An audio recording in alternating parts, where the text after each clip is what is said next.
नमस्कार, आप सभी दर्शकों का स्वागत है एक बार फिर से हमारे YouTube चैनल संगीता जी दमन में।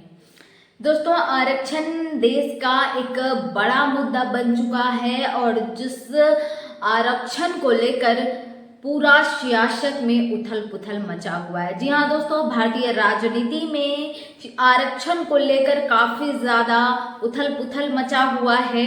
एसटी एससी रिजर्वेशन में क्रीमी लेयर को लेकर आए सुप्रीम कोर्ट के फैसले के बाद देश की सियासत गरमाई हुई है। सपा बसपा समेत कई विपक्षी दलों ने इसका विरोध किया और दलित संगठनों द्वारा बुलाए गए भारत बंद का भी सड़क पर उतर समर्थन किया है। लेकिन अब वो अपनी इस रणनीति में फंसते हुए दिखाई दे रहे हैं। यह दावा भारतीय जनता पार्टी के सहयोगी दल के नेता ने किया है।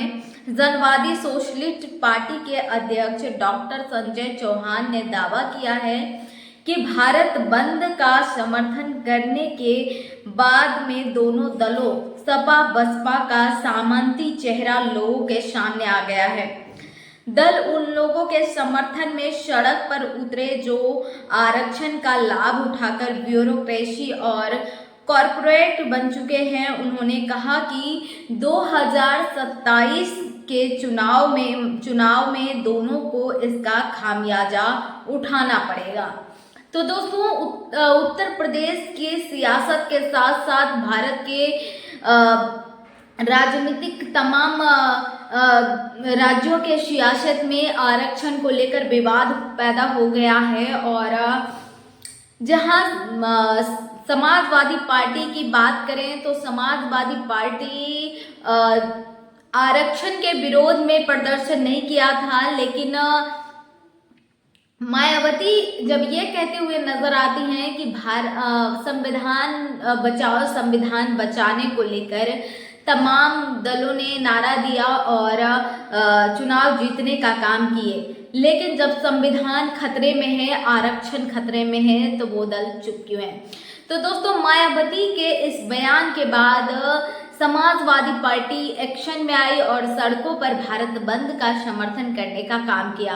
तो दोस्तों, यहाँ पर भारतीय जनता पार्टी के सहयोगी दल जनवादी सोशलिस्ट पार्टी के राष्ट्रीय अध्यक्ष डॉक्टर संजय चौहान ने समाजवादी पार्टी और बहुजन समाज पार्टी पर निशाना साधते हुए उन्होंने कहा कि ये 2027 के चुनावी मैदान में इनको इसका खामियाजा भुगतना पड़ेगा। आखिर उन्होंने ऐसा क्यों कहा?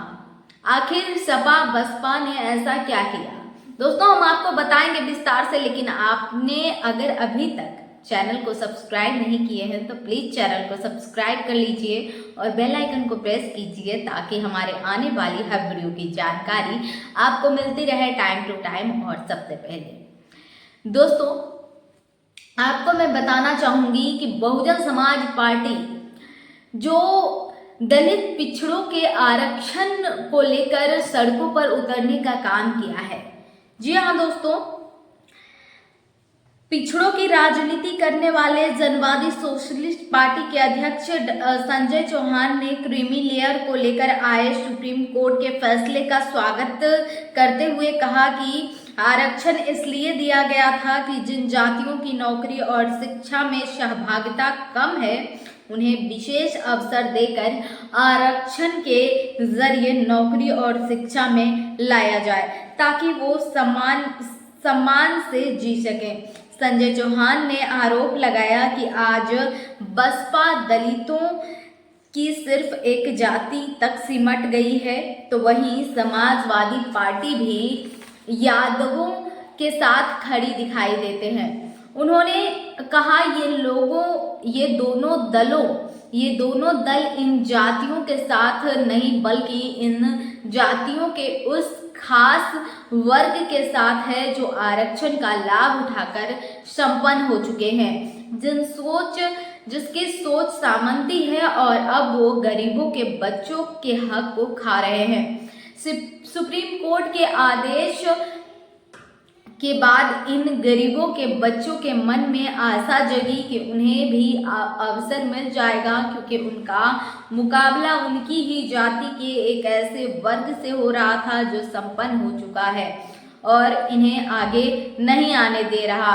उन्होंने आरोप लगाया कि सपा और बसपा पिछड़े और दलित वर्ग की सामंती जातियां हो गई है। इनकी सोच है कि अन्य गरीब जातियां आगे न बढ़ पाएं, वो सिर्फ इनका वोट बैंक बनकर रहे। संजय चौहान ने कहा, अखिलेश यादव और मायावती अपनी अपनी जातियों को मजबूत करके बाकी बची जातियों को कमजोर बनाकर उनका हक को अपने लोगों को दे रहे हैं।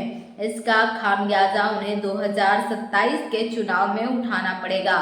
भारत बंद का समर्थन कर ये एक्सपोज हो गए हैं। 2027 में मायावती तो जहां है वहां से नीचे क्या जाएंगी और अखिलेश यादव जिनके अभी 37 सांसद बने हैं, वो 37 विधायक बनाने तक पर सोचेंगे। सारी अति पिछड़ी जातियां इनके खिलाफ है। संजय चौहान ने कहा कि वो इसे लेकर बीजेपी के बड़े नेताओं से बात कर रहे हैं। जल्द ही वो सुप्रीम कोर्ट के आदेश के समर्थन में लखनऊ में उतरेंगे और सरकार पर सुप्रीम कोर्ट के आदेश का लागू करने का दबाव बनाएंगे। तो दोस्तों, यहाँ पर जिस तरीके से संजय चौहान ने जो कि कहा कि उन्होंने आरक्षण का खुलकर स्वागत किया है, सुप्रीम कोर्ट के फैसले का खुलकर स्वागत किया है और यहाँ पर सपा बसपा के खिलाफ उन्हें सामंती चेहरा बताते हुए उन पर आरोप लगाते हैं। तो दोस्तों, ऐसे तमाम चेहरे हैं, चंद्रशेखर आजाद, तेजस्वी यादव, चिराग पासवान, ऐसे तमाम चेहरे हैं, प्रकाश अंबेडकर जैसे, जो कि सुप्रीम कोर्ट के फैसले का विरोध करते हुए नजर आ रहे हैं। तो क्या इन सभी को ये समझ में नहीं आ रहा है? क्या संजय चौहान को ही ये समझ में आ रहा है? क्या बीजेपी वालों को ये समझ में आ रहा है कि आरक्षण सिर्फ उन्हीं को मिलना चाहिए जिनके पास कुछ नहीं है? दोस्तों, ये सोचने का विषय है। आप इस पर क्या अपनी प्रतिक्रिया रखते हैं कमेंट सेक्शन में जरूर बताएं। क्या मायावती का आरक्षण के वर्गीकरण के खिलाफ प्रदर्शन करवाना क्या ये गलत है? अपनी प्रतिक्रिया आप कमेंट सेक्शन में जरूर बताएं। मिलेंगे नेक्स्ट वीडियो के साथ, लेकिन इससे पहले अगर आपने चैनल को सब्सक्राइब नहीं किए हैं तो प्लीज चैनल को सब्सक्राइब करें और अपने दोस्तों में वीडियो को ज़्यादा से ज़्यादा शेयर करें। आप क्या सोचते हैं आरक्षण के वर्गीकरण को लेकर? अपनी सोच हमें जरूर बताएं। नमस्कार, जय भारत, जय संविधान।